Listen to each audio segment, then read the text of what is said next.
What is the most important message that your father taught you? My father's taught me to be honest. Always said that to do the right thing.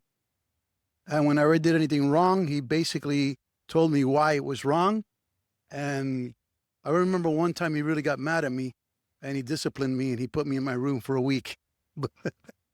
But he was a strict father. I think he did a pretty good job of raising me.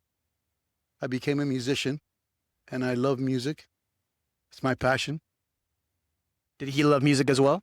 Yeah, he was a dancer. Him and my mom are both dancing in heaven. Nice, yeah. So he passed that on to you, his love of music.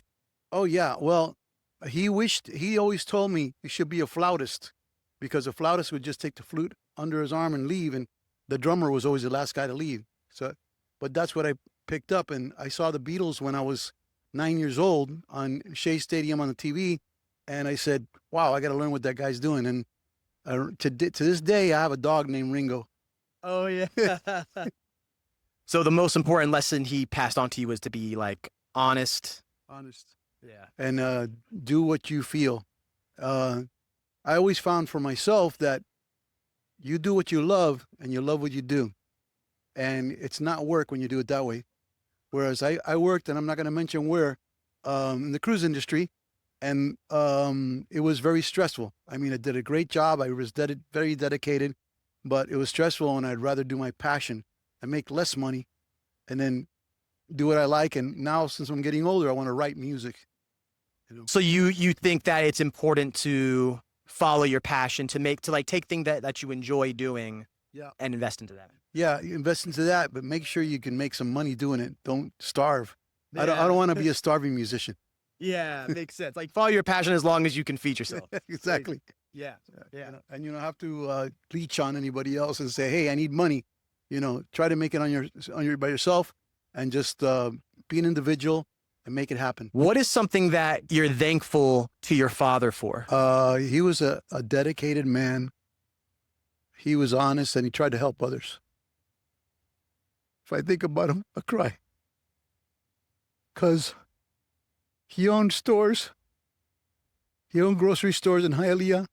And when somebody would come in and say, "I don't have money for my kids, to feed my kids," he'd say, "Take bread, take ham and cheese, and a gallon of milk, and just whenever you have the money, give it back to me." And when he died, he had a list this long of people that owed him money.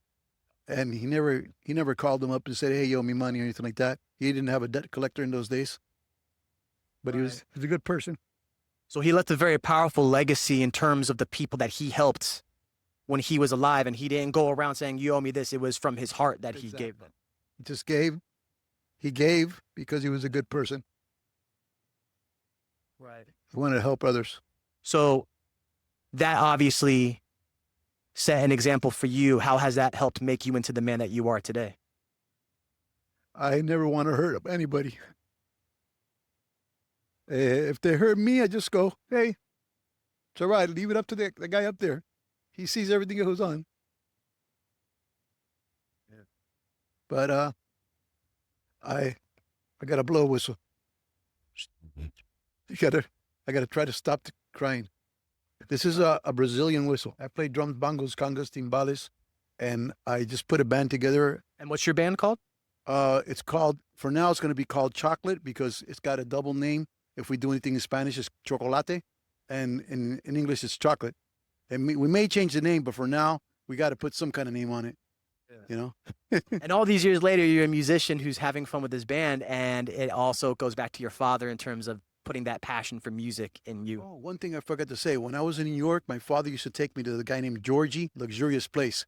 But there was a guy named Georgie that played guitar, and I was 5 years old. My father took me to Georgie's house and showed me how to, he showed me how he played the guitar, and I loved it. And that I was influenced from that moment on that I saw, guitar, that music is music, And I always told Dad, can you take me to Georgie's house today? I want to hear him play the guitar. So my father would actually go with me everywhere I played, and he'd help me load and unload my equipment.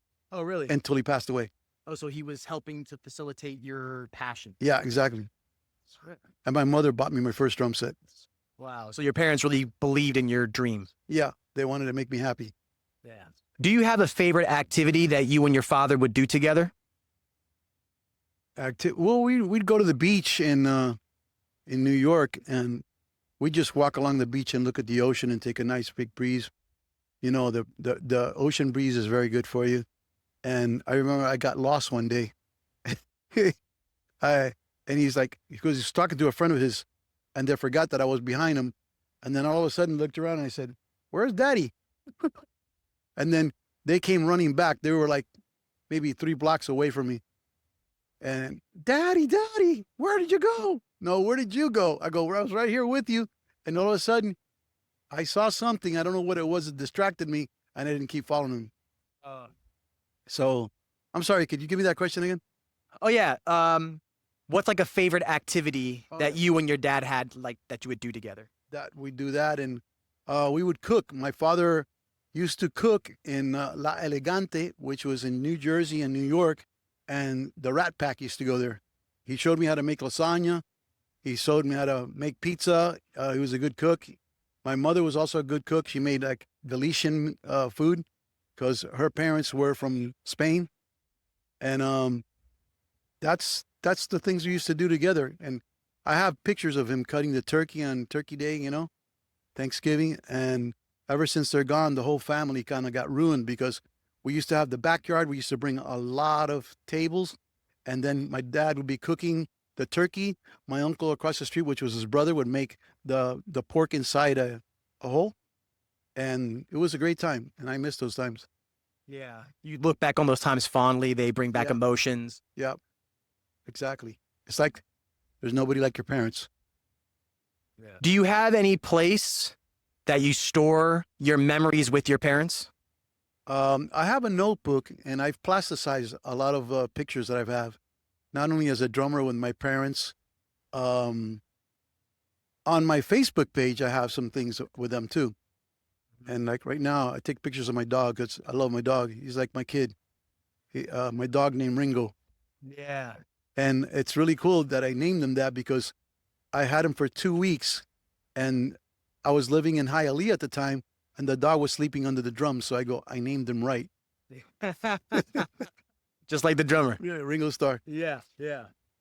Do you wish there was a place where families could take all of their memories and upload it to one space and have it all organized? Yeah, there used to be like you used to go to Walgreens and they would make a like a CD. You'd give them all the pictures and they'd put it on the CD, and they don't do that anymore. I don't know why.